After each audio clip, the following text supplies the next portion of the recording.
নমস্কার বন্ধুরা, আমি সুমিতা রান্নাঘর থেকে বলছি। দেখুন, আজকে আমি একটু চাউমিন করব।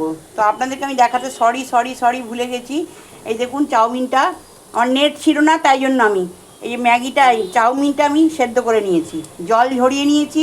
আর দেখুন, গাজর, আলু, বিনস আর কাঁচা লঙ্কা, পেঁয়াজ, এটা ভালো করে ভেজে নিচ্ছি। নিয়ে এর মধ্যে এবার আমি চাউমিনটা দিয়ে দেবো। তারপরে যা যা দেবো সেগুলো আপনাদেরকে আমি দেখিয়ে দিচ্ছি। দেখুন বন্ধুরা, এটা কিন্তু রেডি হয়ে গেছে। যে নুন দিয়ে দিয়েছিলাম, সরি বলতে ভুলে গেছি। এবার আমি এটাতে চাউটা ঢেলে দিলাম,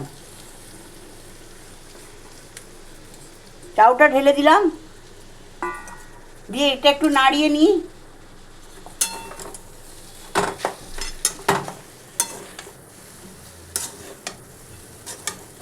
দিয়ে এর মধ্যে আমি চাউ মশলাটা দিয়ে দেবো। চাউ মশলাটা রেডিমেড, এটা কেনা, এটা চাউ মশলাটা দিয়ে দেবো।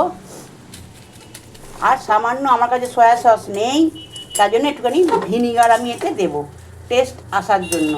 তো একটু ভিনিগার আমি দিয়ে দিলাম এতে।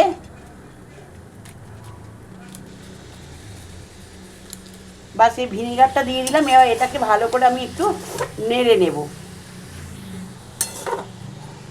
দেখুন বন্ধুরা, এটা কিন্তু নেড়ে নিয়েছি। এতে আমি জাস্ট একটুখানি টমেটো সস দিলাম, যেহেতু সোয়া সস নেই।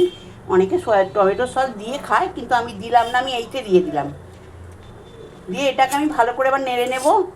এই রেসিপিটা যদি আপনাদের ভালো লেগে থাকে, আপনারা আমায় সাবস্ক্রাইব করবেন, সাইডে থাকা বেলটা দাবিয়ে দেবেন, লাইক করবেন, শেয়ার করবেন, কমেন্টে অতি অবশ্যই লিখবেন। আমি কিন্তু সুমিত্রার রান্নাঘর থেকেই বললাম। নমস্কার বন্ধুরা, ব্রেকফাস্টের জন্য এটা করে খাবেন। নমস্কার, লাইক কমেন্ট শেয়ার করবেন। থ্যাংক ইউ বন্ধুরা, সুমিত্রার রান্নাঘর থেকেই বললাম।